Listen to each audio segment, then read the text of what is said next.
Hello, welcome students.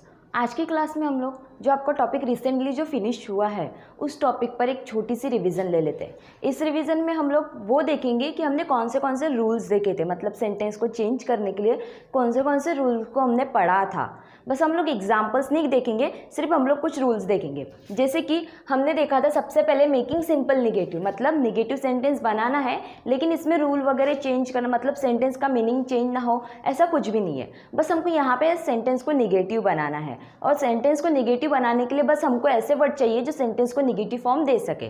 तो ऐसे कौन से वर्ड होते हैं, जैसे कि नो, नॉट, नथिंग, इस तरह के जो वर्ड्स होते हैं जो सेंटेंस को एक निगेटिव फॉर्म देते हैं, इस तरह के जो वर्ड्स होते हैं उसकी हमको ज़रूरत होती है। तो सबसे पहले हमने देखा था टू बी, मतलब जो टू बी के वर्ब्स होते हैं उसमें नॉट लगा के सेंटेंस को निगेटिव बनाना, अगर सेंटेंस में टू बी फॉर्म के वर्ब आए हैं तो। जैसे कि अब देखो, जैसे टू बी के वर्ब मतलब am is, are, was, were, shall be, will be, अगर इस तरह के वर्ब सेंटेंस में आए हैं तो आपको नॉट लगाना है सेंटेंस में। तो किस तरह से, अगर सिर्फ एम इज, आर या वॉज, वेयर है, जैसे एम इज, आर या वॉज, वेयर, अगर इस तरह के अगर टू बी के वर्ब है तो आपको बस क्या करना है, इसके आगे नॉट लगाना है और बाकी सेंटेंस को एज इट इज रखना है। क्यों? क्योंकि आपको यहाँ बोला है सिंपल निगेटिव सेंटेंसेस, मतलब आपको सिंपल निगेटिव सेंटेंस बनाना है, उसका मीनिंग वगैरह चेंज नहीं होना, मतलब मीनिंग चेंज करने की आपको ज़रूरत नहीं है, मतलब मीनिंग चेंज होना चाहिए नहीं होना चाहिए इस बात की आपको ध्यान देने की ज़रूरत नहीं है। इसके लिए आपको फिर एंटोनिम्स की भी ज़रूरत नहीं, यहाँ पे आपको ज़रूरत है सिर्फ नॉट की। नॉट भी क्यों? क्योंकि आपको सेंटेंस को एक निगेटिव सेंस देना है, मतलब सेंटेंस को निगेटिव बनाना है,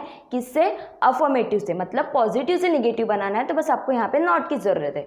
तो आप अगर टू बी के फॉर्म वाले वर्ब्स है जैसे am is, are, was, were, तो आप बस अगर ये है तो इसके आगे बस नॉट लगा के आपको सेंटेंस को निगेटिव बनाना है। अब इनकेस अगर सेंटेंस में शॉल बी या विल बी है तो आप नॉट किस तरह से लगाओगे? Shawl B not, will be not, इस तरह से नहीं लगाना है, आपको यहाँ पे क्या करना है, शॉल नॉट बी और विल नॉट बी, इस तरह से सेंटेंस को चेंज करना है। तो ये हुआ था सबसे पहला रूल। उसके बाद हमने एग्जाम्पल्स देखे थे, फिर हमने देखा था सेकेंड रूल। सेकेंड रूल मतलब अगर सेंटेंस में ऑक्सिलरी वर्ब या हेल्पिंग वर्ब, मतलब अगर टू बी के फॉर्म वाले वर्ब नहीं है सेंटेंस में, जैसे am is, are, was, were, shall be, will be, ये सब कुछ नहीं है, लेकिन अगर वहाँ ऑक्सिलरी वर्ब या हेल्पिंग वर्ब दी है तो उसमें कैसा करना, उसमें भी एज इट इज करना है। जैसे हेल्पिंग वर्ब या ऑक्सिलरी वर्ब मतलब can, could, should, would, may, might, must, shawl, will, need, इस तरह के अगर आपको वर्ब आए हैं तो आपको बस उसके आगे में नॉट लगाना और सेंटेंस, बाकी सेंटेंस को एज इट इज रखना है। जैसे कि हमने एग्जांपल्स देखे थे, जैसे फॉर एग्जांपल ये देख लो, आई शॉल डू दिस, तो हमने क्या किया, शॉल के बस नॉट लगा दिया और सेंटेंस को निगेटिव बनाया था।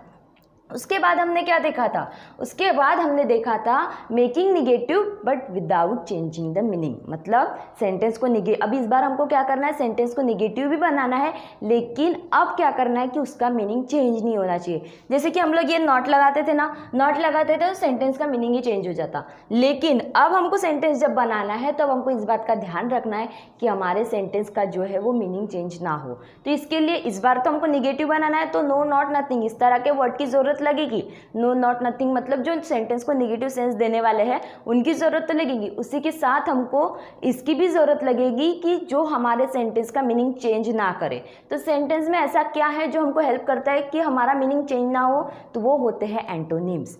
मतलब हमको मेकिंग निगेटिव, मतलब अभी जब हमको सेंटेंस को नेगेटिव बनाना है उसका मीनिंग चेंज किए बिना, तो हमको दो चीज़ों की ज़रूरत है, सबसे पहला है नॉट और दूसरा है एंटोनिम्स।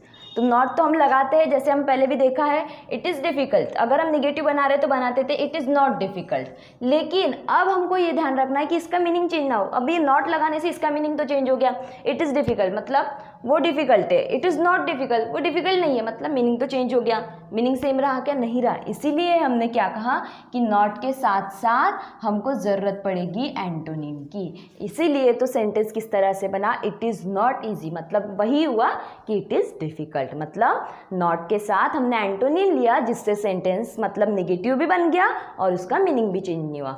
तो हमको ज़रूरत किसकी पड़ी? हमको ज़रूरत पड़ी एंटोनिम्स की। अब बात आती है कि साइनोनिम्स और एंटोनिम्स क्या है। मतलब निगेटिव सेंटेंसेस बनाने में आपको एंटोनिम की ज़रूरत है, लेकिन आपके एग्जाम पॉइंट ऑफ व्यू से आपको साइनोनिम्स और एंटोनिम्स दोनों की ज़रूरत है। तो साइनोनिम का मतलब साइनोनिम का मीनिंग क्या होता है? Synonym it is a word that means exactly और nearly same as the another word, मतलब इसका मीनिंग होता है सेम, जो वर्ड है ना उसका सेम मीनिंग। लेकिन एंटोनिम्स का मीनिंग क्या होता है? उसका अपोजिट वर्ड। साइनोनिम्स होते हैं उसके सिमिलर मीनिंग वाला वर्ड, और एंटोनिम्स होते हैं उसका अपोजिट, मतलब एकदम उसके उल्टा अपोजिट मीनिंग वाला वर्ड। और हमको ज़रूरत है एंटोनिम्स की, किस लिए? सेंटेंस को निगेटिव बनाने के लिए, विदाउट चेंजिंग द मीनिंग। इतने रूल हमने देखे थे। उसके बाद हमने एक पढ़ा था कि हमको जब सेंटेंस को अफर्मेटिव बनाना है, इसमें नॉन मतलब जो निगेटिव सेंटेंस है इसमें डू डज डिड वाला भी एक रूल था, लेकिन वो हम जब अफर्मेटिव पढ़ रहे हैं ना उसी के साथ देख लेंगे। तो देखो उसके बाद हमने देखा था मेकिंग अफर्मेटिव सेंटेंसेस। अब इसमें मेकिंग निगेटिव से उल्टा था। उसमें क्या था कि हमको उसमें अफर्मेटिव मतलब पॉजिटिव से निगेटिव बनाना था, और इसमें क्या है, इसमें हमको निगेटिव से पॉजिटिव मतलब निगेटिव से अफर्मेटिव सेंटेंसेस बनाना है। अब हम उसमें क्या करते थे, हम उसमें करते थे कि हम उसमें नॉट लगाते थे और उसके साथ एंटोनिम लगाते थे। इसमें हमको बस क्या करना है, हमको इसमें बस नॉट को निकालना है, और एंटोनिम तो हमको लेना ही पड़ेगा, क्योंकि हमको इसमें भी ये ध्यान रखना है कि हमारा मीनिंग चेंज ना हो, और मीनिंग चेंज ना हो इसके लिए हमको एंटोनिम तो लगेगा ही। बस इसमें से नो नॉट नथिंग इस तरह के वर्ड, जैसे नो नॉट नथिंग हो गया, नोबडी हो गया, नेवर हो गया, ये सभी वर्ड जो सेंटेंस में एक निगेटिव सेंस देते हैं उस सेंटेंस को, उसको हमको रिमूव करना है और उसी के साथ उसमें डालना होगा एंटोनिम। जैसे कि यहाँ पे हमने कुछ एग्जाम्पल्स देखे थे, ये था निगेटिव का एग्जाम्पल। जब हमने उसको अफर्मेटिव बनाया तब हमने उसमें से नॉट निकाल लिया, और ये जो वर्ड था इसका हमने क्या लिया था, इसका हमने लिया था एंटोनिम। तो ये सिंपल था, इसमें ज़्यादा रूल नहीं था, बस वही एक बेसिक रूल था कि हमको नॉट को निकाल के अपोजिट लेना है। और उसके बाद रूल आता है डू डज डिड वाला, जो हमको निगेटिव में भी देखना था। तो देखो अगर जैसे देखो डू और डज हम कब लगाते हैं, अगर सेंटेंस में जो क्रियापद आया है वो सिंपल प्रेजेंट टेंस का हो, अगर वो क्रियापद सिंपल प्रेजेंट टेंस का हो तो हम डू या डज लगाते थे, लेकिन अगर वो सिंपल पास्ट का हो तो वैसे केस में हम उसमें डिड लगाते थे। अब बात आती है डू या डज, वो किस तरह से लगेगा, या फिर डू कब लगेगा और डज कब लगेगा। तो डू हमको तब लगाना है जब उसके वर्ब जो है वो एक्चुअल फॉर्म में हो, लेकिन डज हमको कब लगाना है, जब वो उसके प्लूरल फॉर्म मतलब वर्ब का प्लूरल फॉर्म क्या होता है, जैसे प्लूरल फॉर्म मतलब वर्ब यस ईएस आईएस जब लगा होता है ना, वो होता है वर्ब का प्लूरल फॉर्म। और अगर वैसा हो verb s E S I S form में हो वर्ब, तो हमको उस केस में उसमें डज लगाना है। अब इतना हो गया। अब बात आती है डिड। डिड कब, इजीली जब अगर वो क्रियापद सिंपल पास्ट का हो तब हम डिड लगाते हैं, लेकिन जब हम लोग इस तरह से अगर ये अफर्मेटिव थे, ठीक है, ये अफर्मेटिव वाले थे, जब हम निगेटिव बना रहे थे तब हमने डू नॉट डज नॉट और डिड नॉट लगाए, लेकिन जो अपोजिट वर्ड है ना उसके जो एंटोनिम्स है उनको उनके एक्चुअल फॉर्म में ही लिखना है यहाँ पे आपको, किसमें, जब आप अफर्मेटिव से निगेटिव बना रहे हो। लेकिन जब आप निगेटिव से अफर्मेटिव बना रहे हो तो आपको यहाँ पे दिया होगा डू नॉट डज नॉट या डिड नॉट, और वहाँ पे आपको ये जो मतलब जो ये वर्ब दिए होंगे, मतलब ये जो एंटोनिम्स हमको लेना था, जिसके एंटोनिम्स हम लेने वाले हैं वो उसके एक्चुअल फॉर्म में होंगे। और जब आप अफर्मेटिव बनाओगे तब आपको ध्यान रखना है, अगर वो डू के मतलब डू नॉट वाला है तो आपको वहाँ पे उसको एक्चुअल फॉर्म में लिखना है, लेकिन अगर वो डज नॉट वाला है तो आपको उसके मतलब वो वर्ड के हिसाब से यस ईएस आईएस जो लगता है वो आपको लगाना है, और अगर वो डिड नॉट के साथ वाला है तो उसको उसके V2 फॉर्म में आपको लिखना है। ये रूल था। उसके बाद एक रूल और था, वो था कैन नॉट और कुड नॉट वाला। अब कैन नॉट और कुड नॉट में क्या था, अगर सेंटेंस निगेटिव है और उसमें आपको कैन नॉट लगा हुआ है, अगर कैन नॉट लगा हुआ है तो आप जब उसको अफर्मेटिव करोगे तो आपको उसमें बनाना है am is are unable to.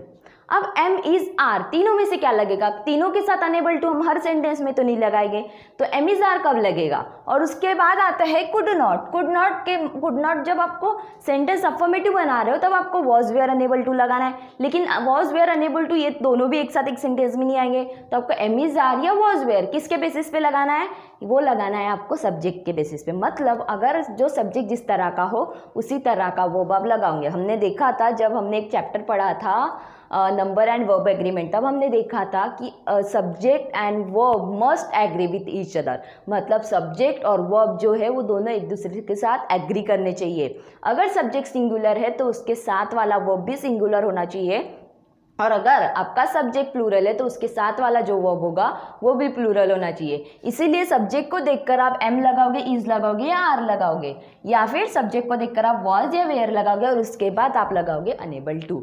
अब बात आती है एक ये वर्ड था, एक लास्ट रूल जो था नेवर। मतलब निगेटिव सेंटेंस है। नेवर क्या है, जो निगेटिव सेंस देने वाला वर्ड है, जैसे no, not, nothing, nobody, never, ये सब वर्ड जो थे जो निगेटिव सेंटेंस में आते हैं। अब हम अफर्मेटिव बना रहे हैं, ऑब्वियसली हमको इसको निकालना पड़ेगा, जैसे हम नॉट को निकालते थे। तो इसको निकालने के बाद सेंटेंस में बस आपको ये वर्ड लगाना है ऑलवेज, और उसके बाद आपको लेना है अपोजिट वर्ड, और उसके बाद आपका सेंटेंस बन जाएगा निगेटिव, मतलब अफर्मेटिव। तो ये सारे रूल थे हमारे सेंटेंसेस चेंज करने के। मतलब अगर हमको सेंटेंस नेगेटिव से पॉजिटिव बनाना है या पॉजिटिव से नेगेटिव, मतलब नेगेटिव से अफर्मेटिव बनाना है या अफर्मेटिव से नेगेटिव, तो यही रूल्स के हिसाब से अगर आप जाओ तो आपका सेंटेंस एकदम करेक्ट हो जाएगा। अब हमको नेक्स्ट क्लास में जो पढ़ना है वो है फाइनाइट और नॉन फाइनाइट वर्ब्स के बारे में। तो हम लोग जो नेक्स्ट क्लास में पढ़ेंगे वो नॉन फाइनाइट और मतलब फाइनाइट और नॉन फाइनाइट वाले वर्ब्स है। तो तब तक के लिए थैंक यू, हम लोग मिलेंगे नेक्स्ट क्लास में।